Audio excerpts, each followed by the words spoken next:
우리가 그저 상상 속의 이야기, 신화라고만 여겼던 아틀란티스가 어쩌면 실존했던 문명의 기록일지도 모릅니다. 그리고 그 열쇠는 놀랍게도 이 이야기를 세상에 처음 꺼낸 철학자 플라톤의 기록 속에 고스란히 남아 있습니다.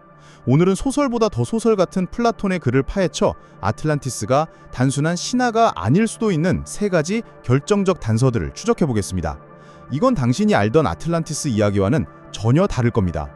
보통 아틀란티스 이야기를 플라톤이 만들어낸 교훈적인 우화라고 생각합니다. 근데 정작 플라톤 자신은 단 한 번도 내가 만들어냈다고 말한 적이 없습니다. 오히려 그 반대였죠. 그의 저서 티마이오스와 크리티아스를 보면 이 이야기의 출처를 아주 구체적으로 밝혀놓습니다. 이건 고대 아테네의 위대한 정치가이자 시인이었던 솔론에게서 전해진 이야기라는 겁니다. 솔론은 당대 최고의 지식인 중 한 명이었습니다. 그런 그가 이집트를 여행하던 중에 사이스라는 도시의 신전에서 아주 나이 많은 신관들을 만나게 됩니다. 그리고 바로 그 신관들이 솔론에게 들려준 것이 바로 아틀란티스 이야기였습니다. 신관들은 당신들 그리스인들은 어린아이와 같다고 말하면서 수천 년 동안 기록으로 보존해온 고대의 역사들을 풀어놓습니다. 그중 하나가 바로 기원전 9600년경에 존재했던 강력한 해상제국 아틀란티스가 아테네로 침공했다가 패배하고 이후 대지진과 홍수로 바다 깊은 곳에 가라앉았다는 이야기였죠. 중요한 건 플라톤이 이 이야기를 전하면서 이것은 꾸며낸 이야기가 아니라 실제 역사라고 여러 번 강조한다는 점입니다. 자신의 조상인 솔론과 크리티아스를 통해 대대로 전해져 내려온 근거 있는 실화라는 거죠. 만약 그저 사람들에게 교훈을 주기 위한 소설이었다면 굳이 이렇게까지 구체적인 출처와 전달 과정을 설명할 필요가 있었을까요? 바로 이 지점이 아틀란티스를 단순한 신화로 치부할 수 없는 첫 번째 이유입니다. 아틀란티스가 신화가 아니라고 의심하게 되는 두 번째 단서는 바로 그 묘사의 구체성입니다. 플라톤은 마치 눈앞에서 직접 본 것처럼 아틀란티스의 지리적 구조부터 사회 시스템까지 놀라울 정도로 상세하게 기록했습니다. 그의 설명에 따르면 아틀란티스는 바다와 육지가 번갈아 나타나는 여러 개의 동심원 구조로 이루어진 도시였습니다. 중앙에는 왕궁과 신전이 있었고 각 동심원들은 거대한 운하로 연결되어 배들이 도시 중심부까지 들어올 수 있었다고 합니다. 단순히 큰 섬이었다 정도가 아니라 도시의 구조와 토목공학 기술까지 묘사한 겁니다. 심지어 자원에 대한 언급도 구체적입니다. 산에서는 온갖 종류의 목재와 금속이 나왔고 코끼리를 포함한 다양한 동물들이 살았다고 하죠. 특히 오리칼쿰이라는 전설적인 금속에 대한 이야기는 아주 흥미롭습니다. 당시 금다움으로 같이 있는 불처럼 붉은 빛을 내는 금속이었다고 하는데 이 역시 단순한 상상이라고 보기엔 너무나 독특하고 구체적인 설정입니다.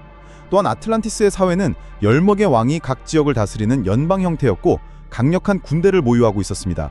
전차 10,000대, 군함 1200척 같은 숫자까지 제시합니다.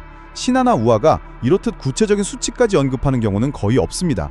이러한 상세함은 마치 실제 존재했던 문명에 대한 보고서를 읽는 듯한 느낌을 줍니다.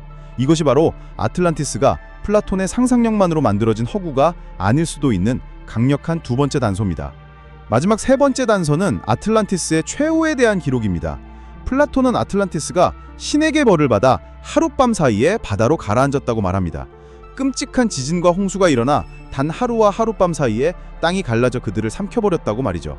이것만 들으면 신화적인 설정처럼 보일 수 있습니다. 하지만 지질학적으로 보면 전혀 불가능한 이야기가 아닙니다.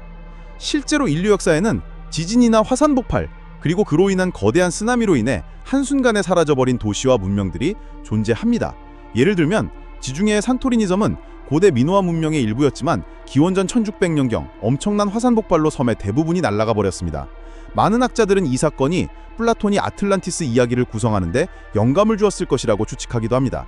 즉 아틀란티스의 멸망 이야기는 신의 벌을 받았다는 신화적인 포장을 걷어내고 보면 당시 사람들이 목격했거나 구전으로 전해 들었던 끔찍한 자연재해에 대한 현실적인 기록일 수 있다는 겁니다.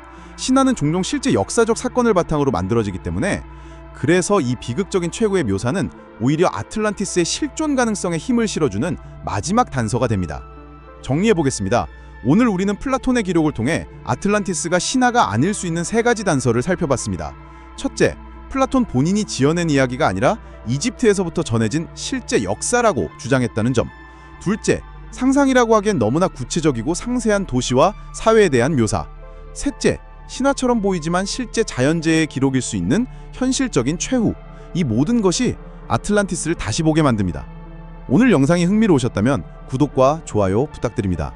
여러분은 아틀란티스가 정말 존재했다고 생각하시나요? 아니면 잘 만들어진 신화일까요?